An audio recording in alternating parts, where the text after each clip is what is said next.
Përshëndetje të gjithëve.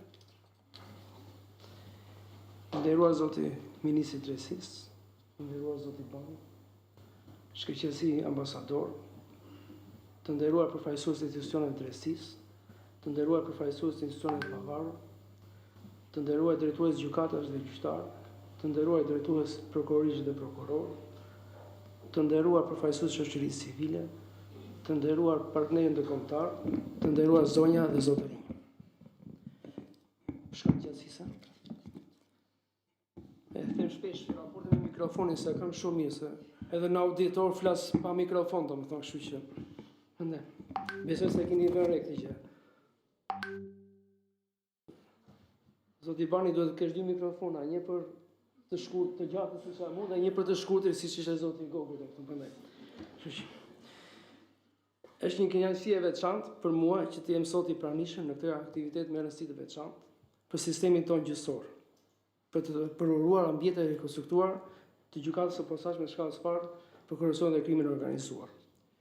Ky është një moment me simbolik të fortë për drejtësinë shqiptare. Vetëm dje u mbushën 113 vjet nga dita kur qeveria Ismail Qemalit dekretoi kanunin e zhurisë, aktin e parë juridik që hodhi themelet e organizimit dhe funksionimit të sistemit gjyqësor në shtetin shqiptar sovran. Ishte një moment historik kur Shqipëria përballë sfidave të mbijetesës si shtet, vendosi njëkohësisht në ndërtorë të institucioneve të drejtësisë si garanci për rendin, ligjin dhe të drejtat e qytetarëve. Që për asaj kohe, rrugëtimi i drejtësisë shqiptare ka qenë i gjatë dhe jo i lehtë. Sistemi gjyqësor ka kaluar në etapa të ndryshme historike, politike dhe institucionale, duke reflektuar dhe vetë zhvillimet e shtetit shqiptar. Sfida e sotme është ndërtimi i një drejtësie të pavarur, profesionale, të paanshme dhe besueshme për qytetarët. Reforma në drejtësi përbën një nga momentet më të rëndësishme të transformimit të drejtësisë shqiptare. Ajo nuk ishte thjesht një paketë ndryshimesh ligjore apo institucionale. Ajo ishte dhe është një përpjekje për të forcuar shtetin e së drejtës, për të rritur besimin e publikut te institucionet dhe për të garantuar se askush nuk është mbi ligjin. Reforma në drejtësi ka si sfida të mëdha dhe kërkon ende shumë punë. Durim dhe përkushtim.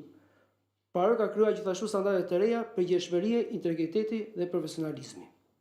Në këtë kuadër, roli i gjykatave posaçme është një rëndësi e veçantë. Këto gjykata përfaqësojnë institucione të kyçe në luftën kundër korrupsionit dhe krimit të organizuar. Dy fenomene që vite me radhë kanë sënuar besimin e qytetarëve te drejtësia dhe te institucionet publike. Forcimi i kapaciteteve, përmirësimi i infrastrukturës dhe garantimi i kushteve bashkëkohore të punës nuk janë thjesht investime.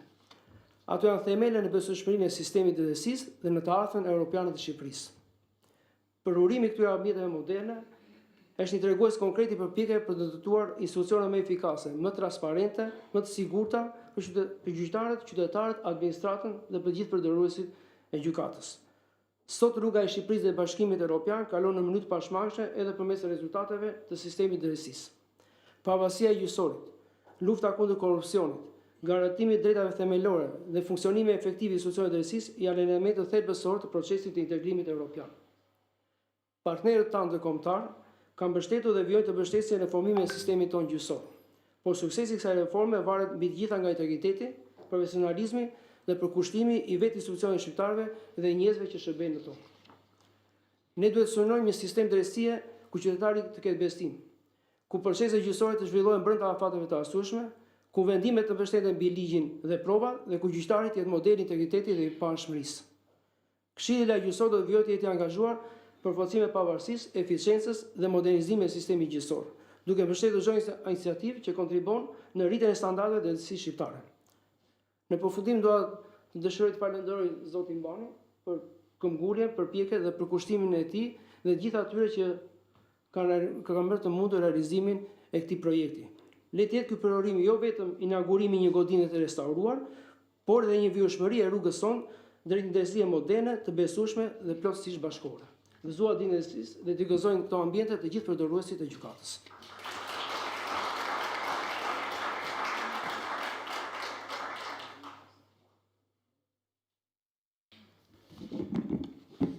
Falenderoj zoti Rusi për fjalën përshëndetse.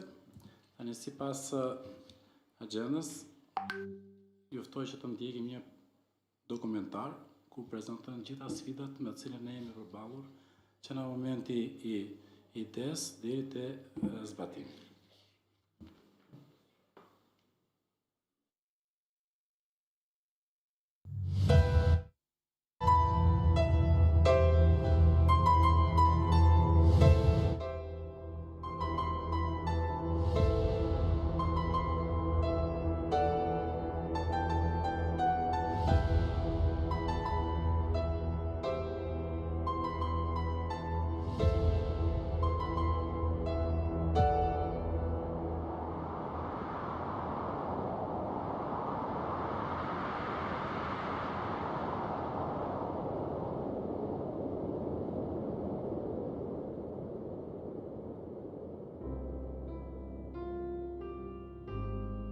Godina ku ushtrojnë aktivitetin, gjykata e posaçme korrupsion dhe krim të organizuar, është ndërtuar në vitin 2008 me mbështetjen financiare të Bashkimit Evropian, si një investim për forcimin e institucioneve të drejtësisë dhe standardet moderne të gjykimit, por pas 15 vitesh funksionimi intensiv u bë qartë nevoja për një ndërhyrje të thellë e infrastrukturore.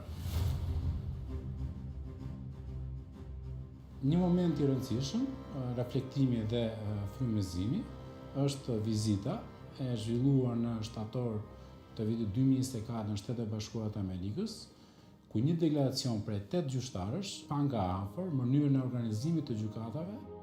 Vizita e fundit që kemi bërë si gjykat në